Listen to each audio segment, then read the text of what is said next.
Mvutano wa kisiasa kati ya Israel na Marekani umeingia katika hatua mpya baada ya maafisa wa Israel kuripotiwa kushangazwa na ukosoaji mkali wa rais wa Marekani Donald Trump dhidi ya waziri mkuu wa Israel Benjamin Netanyahu kufuatia mashambulizi ya Israel dhidi ya malengo ya Hezbollah katika mji mkuu wa Lebanon, Beirut. Kwa mujibu wa taarifa za televisheni ya Kibrania Channel 12, viongozi wa usalama na kisiasa wa Israel wamebaki wakiwa na mshangao mkubwa baada ya Trump kumkosoa Netanyahu hadharani na kuonyesha kutoridhishwa kwake na namna Israel ilivyochukua hatua za kijeshi, wakati Marekani ikiwa karibu kufikia makubaliano nyeti na Iran. Ripoti hiyo inaeleza kuwa maafisa wa Israel wamechukulia kauli za Trump kama ishara ya mabadiliko makubwa katika msimamo wa Washington kuhusu uhuru wa Israel kufanya operesheni za kijeshi nchini Lebanon.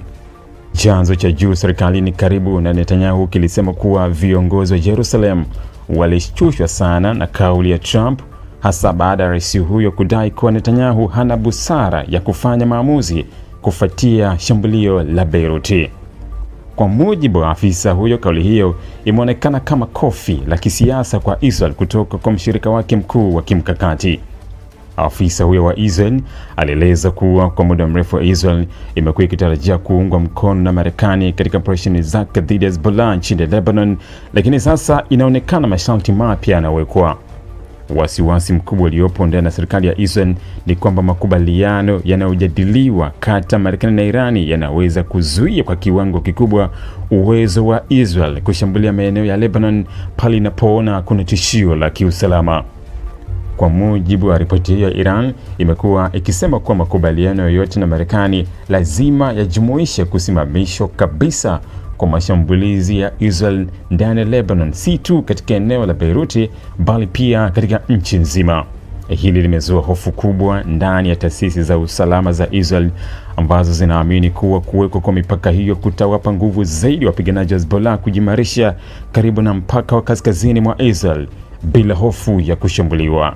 Katika maendeleo mengine yanayoongeza mvutano, Channel 12 iliripoti kuwa katika moja ya mazungumzo hivi karibuni kati ya Trump na waziri mkuu wa Israel, rais huyo wa Marekani alipendekeza Israel iondoe wanajeshi wake kusini mwa Lebanon kama sehemu ya makubaliano mapana yanayojadiliwa sambamba na Iran. Hata hivyo, Netanyahu alipotoka kukataa pendekezo hilo moja kwa moja, akisema hatua hiyo haitalinda maslahi ya Israel wala Marekani. Kwa mtazamo wa Israel, uwepo wa kijeshi kusini mwa Lebanon unaonekana kuwa sehemu muhimu ya kuzuia mashambulizi ya makombora au uvamizi kutoka Hezbollah. Wakati huo maafisa wa Marekani wanadaiwa kutumia saa za hivi karibuni kuishinikiza Israel isiongeze mvutano zaidi na Iran. Kwa mujibu wa ripoti hiyo, ujumbe kutoka Washington umekuwa wazi: Israel inapaswa kujizuia dhidi ya hatua zozote za kijeshi ambazo zinaweza kuharibu swala la makubaliano yanayojadiliwa kati ya Marekani na Iran, makubaliano ambayo Trump amesema yanatarajiwa kutiwa saini ndani ya muda mfupi.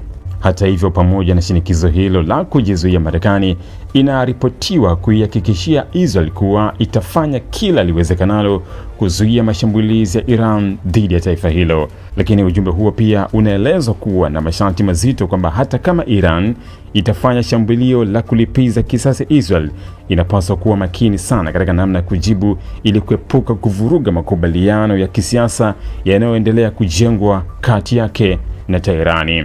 Kwa upande wa usalama, viongozi wa kisiasa wa Israel tayari wamepewa taarifa kuhusu kile kinachoelezwa kuwa kama uwezekano wa kuaminika wa mashambulizi ya makombora kutoka Iran katika muda mfupi ujao, huenda kabla ya usiku wa manane. Tahadhari hiyo imeongeza hali ya wasiwasi ndani ya Israel, huku jeshi na mifumo ya ulinzi wa anga ikiendelea kuwa katika hali ya juu ya utayari. Ikiwa makubaliano ya Marekani na Irani yatakamilika kwa masharti yanayozuia operesheni za Israel nchini Lebanon, hali inaweza kubadilisha kabisa mizani ya nguvu katika eneo la Mashariki ya Kati. Kwa Israel, swala hilo linaonekana si tu changamoto ya kijeshi bali pia mtihani mkubwa wa kisiasa katika uhusiano wake wa karibu wa muda mrefu na Marekani. Wakati huo Iran inaweza kuwa na makubaliano hayo kama ushindi mkubwa wa kidiplomasia unaoweza kupunguza mashambulizi dhidi ya washirika wake wa kikanda kama Hezbollah. Naitwa Onesmo Sangalali. Ili kuwa mwanafamilia bora wa Global TV, usisahau kusubscribe, like, kushare na kucomment. Baada ya kusubscribe, bonyeza alama ya kengele ili kupata taarifa kwa kila video inayopanda Global TV Online.